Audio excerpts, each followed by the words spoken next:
Today in Hot Rod Unlimited, we're outside of Kansas City, Missouri at the race shop of Larry Larson, the 5-time Unlimited Hot Rod Drag Week champion. We plan on finding out how he won those 5 titles, how he plans on winning a 6th, and what else he has going on in this great race shop.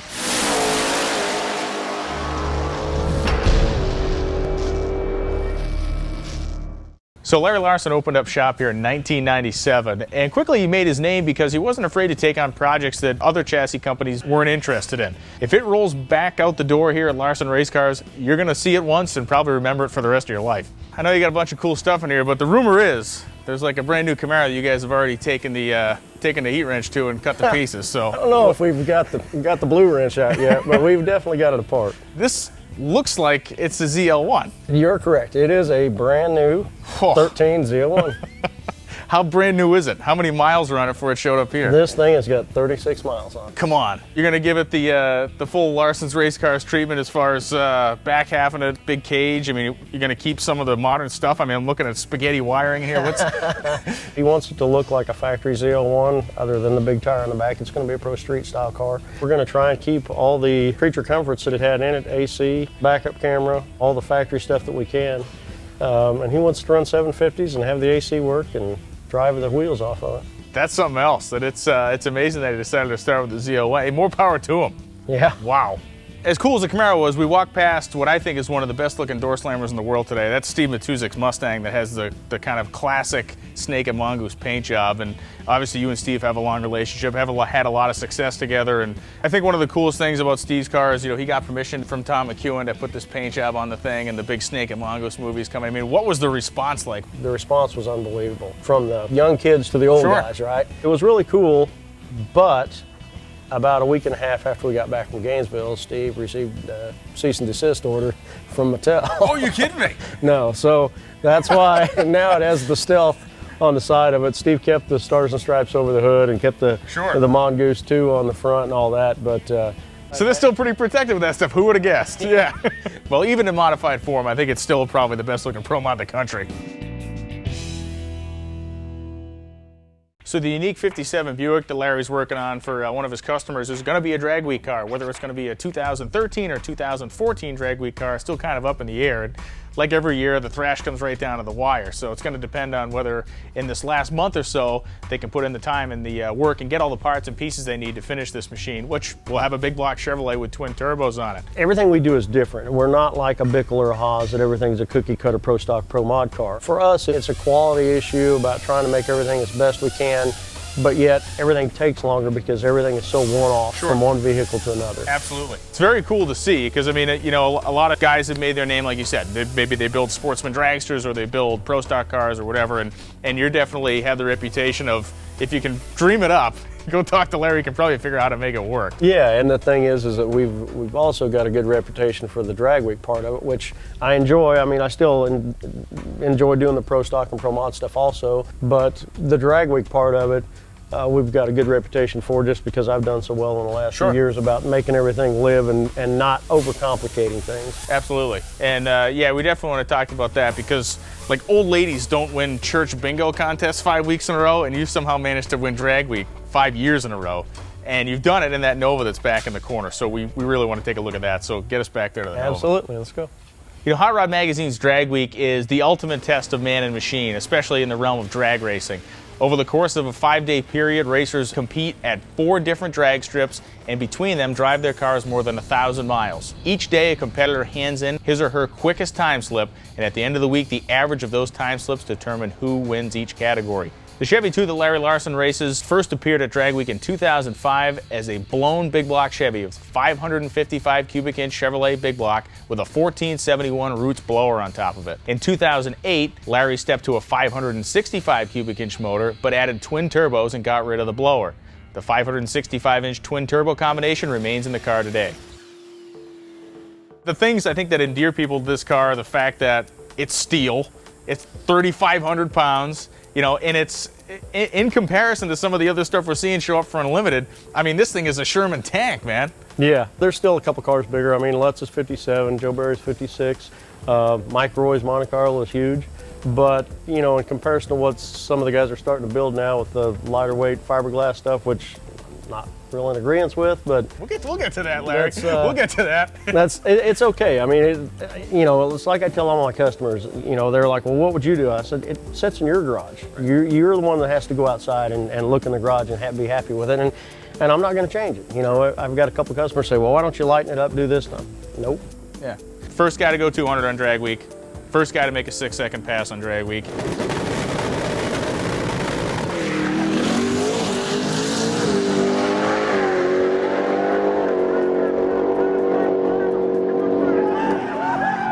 And as long as any of us will live, those are the biggest performance barriers that this contest will see. You're not going to see a 5-second drag week car. Well, we're above ground anyway, or somebody going whatever 250. So I mean, how big was it for you personally to have those two big kind of performance barriers in your name? It was huge. To me, there's only one other thing left to do, and it's what I was trying to do last year, average in the 6s or run a 6 at every track all week long. And I had a good start on it last year with that 694 at Tulsa, and then, like I said, we got to Dallas, and I had it hopped up too much, and it just went out and shook the tires and didn't want to go down. I thought last year was definitely an opportunity for someone to finally do the 6-second average, but I think this year even more so. Yeah, absolutely. Last year, they had really good tracks, and like I said, it should have got pulled off last year, didn't. Will it this year? I can't think that it won't, but in the same token, it's drag week. Anything can happen.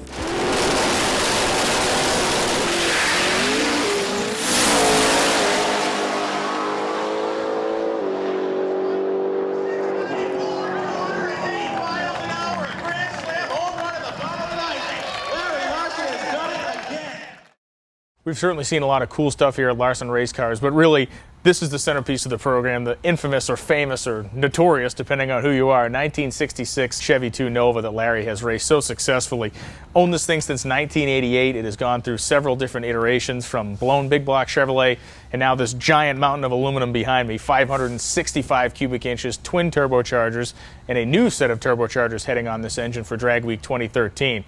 There's a whole lot more that makes this car work than just this 2,500 horsepower engine. The brains of Larry Larson are the major part of the program to make this Nova so successful, but even there's a lot more to it than that. Larry's got some great stories and some cool history with this hot rod.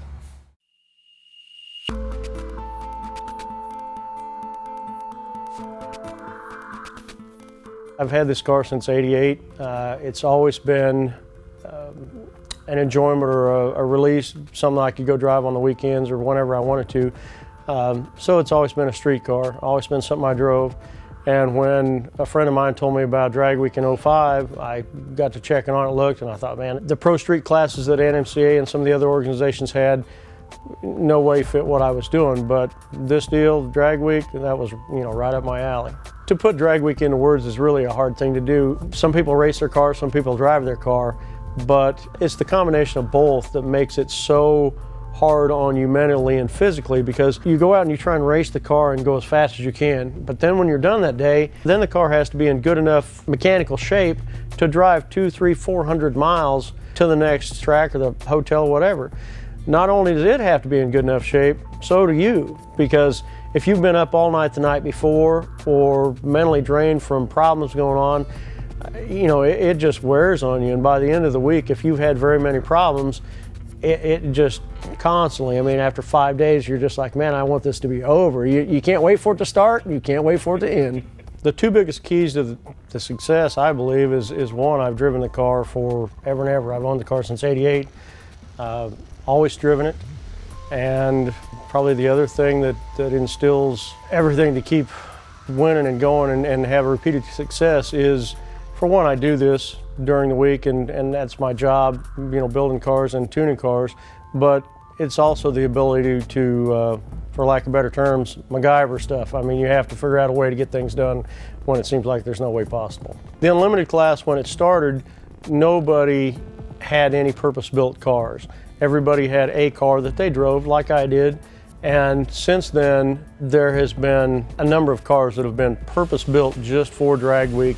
Even though there's no actual purse money involved in this thing, it's all about bragging rights and a jacket for the most part. To have the fastest street car in America, you don't get a penny for it, basically. But there's been a lot of guys go out there and build a purpose-built car just for Drag Week, which it didn't start that way. If there was one thing I could change about the rules for Unlimited, it would have to be a an original car that came off the assembly line and not a race car, fiberglass car, however you want to look at it. Once again, they fall into the rules. That's the way David set the rules up. But to me, we're all about the fastest street car in America, not the fastest pro stock car in America. To me, it needs to be an actual car that came out off the assembly line with a real VIN number, with steel roof and quarter steel, and resemble a real car and not be something all cut up that was a race car. What we've done it in a way that it should be done in. And we've not cut any corners, and we've not trailered, and we've not took a trailer, and we haven't hauled a generator and a welder and an extra transmission and all the stuff that some of the other guys have. We've done it like I felt like the rules were intended when David first set them up. And you know, when somebody asked me, well, I think it was David back in '05, he said, well, you know, you're not taking a trailer. I said, trailers are for wussies. I said, you know, last time I went street racing 25 years ago, I said, I didn't take a trailer out there, and I said, I'm not taking one now.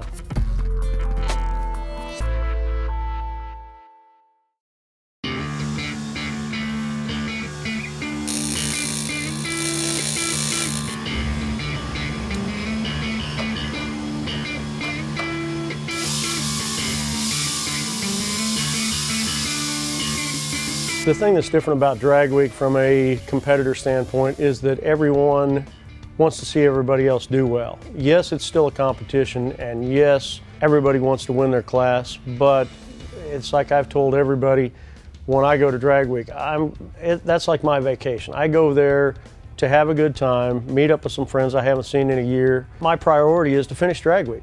I mean, we have every year that we've went, and that's my biggest priority. The next thing is to try and do as well as we can, but you can be sitting in first place, and if you don't make it to the last track on Friday, you didn't do anything. There have been discussions over the last few years about, you know, could I go out and build an end-all car to take care of Drag Week that'd go 620s? Yeah, I think I could. I don't think that's in the spirit of the event, and it's something I won't ever do because of that. Could I build something faster? Yeah. Do I really want to? No, it's because it's still the same car that I built to go have fun with, and to go out and build a purpose car just for Drag Week, yeah, I could do it, but that's not me.